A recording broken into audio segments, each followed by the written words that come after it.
Why do you think we're losing men? It's because they go into monk mode, and it's just like, no, you're not in monk mode. You're depressed. Yes. You need to live your life. You're not in monk mode. You are depressed. Or you grieving. are. Right. Yeah. If you only go to the gym and you do the bare minimum in life and you call that monk mode, no, dude, you are depressed. You need to go socialize. You need to have your hobbies. You need to have a little bit of debauchery once in a while in your life, you know. Yeah. Debauchery. Yeah. Go on a break with these guys, gentlemen. Go on. Yeah, you're not too cool for social interaction because you want to self-improve. And remember, I know that all the top gurus are telling you, hey, you have to be better and for these women or else they won't touch you. But realize that they're just selling you a bridge, right? There's plenty of people that are having normal relationships. You don't need to be the top 0.0001%. However, it's always good to strive, right? It's always good to, right? Keep in mind that land on the stars. Yeah, it's like you're gonna have a decision in your life where you could be better or you could be worse. Like, hey, I'm not gonna do this 400 deadlift. Wait, yeah, I am. And then you do it. Now, okay, see, now you've leveled up. Now you're in the club. You're in the 405 deadlift club, right? Or you decide to take on more responsibility at work. Now you're making six figures or whatever your version of it is. But realize that you will never move the needle, which is the most important thing. You will never change your life unless you go outside and you get beat up and your balls are going to get stomped at all your 20s. Like they're going to get stomped. People are going to tell you no. Everyone's going to tell you no. But when you hit 30, everyone's going to start saying, yes, Nuke, you make a lot of sense. Or yes, Nuke, I'll go home with you. Or yes, Nuke, let's do business together. Right. Because at the end of the day, your 20s is your monk mode, whether you like it or not. It is your monk mode. You're going to get your balls stomped. Be forced to, yeah. You have no choice. If you're in the military, you're going to be deployed all the time.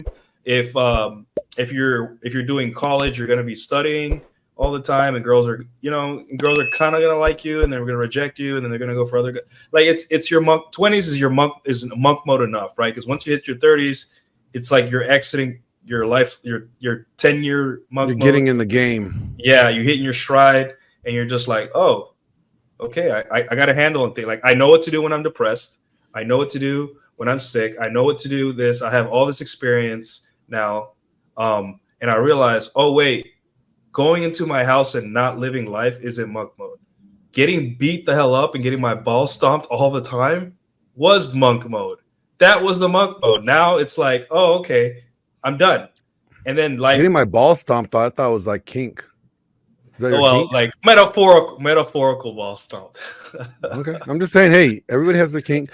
And one thing you guys gotta remember is that like when you go monk mode, you need to have an accountability partner there. You need I think that you need to have a friend that you're telling what you're doing. Like, hey, if you're gonna go in monk mode, you need to retreat for a minute. You need to tell somebody, hey, I'm retreating a little bit. I need to work on some things. And that person's going to hold you accountable. That person, if he's a good friend, will check on you and be like, hey, how you doing? Are you working on the things? Are you improving? What do you need help with? What how can I help you? All right. And then that way, your friend, your brother he's going to hold you accountable. At some point, he's going to be like, hey, man, get off your ass. You've been in monk mode way too long. You need to get out there now. You got to come out. You got to come out with us. You got to come out. Yeah, and don't go into monk mode without an accountability buddy. It's just like, when you go overseas, go overseas and when you guys, the sea biscuits here, the little puddle pirates, when you guys left the boat, you got to go out in buddy teams, right? You got to go out in your little buddy groups. You got to go two people. Yeah. Same thing. When you go monk mode, you tell somebody, you let somebody know you're going to monk mode, and you have a buddy. Liberty buddies. Yeah, you have a liberty buddy. Just call it a monk mode buddy. Yeah. How about this? Let's go back in history. Yeah, that sounds kind of gay, Glenn. Let's call it superhero mode. Let's call it superhero mode. Did not Superman have a castle he would retreat to?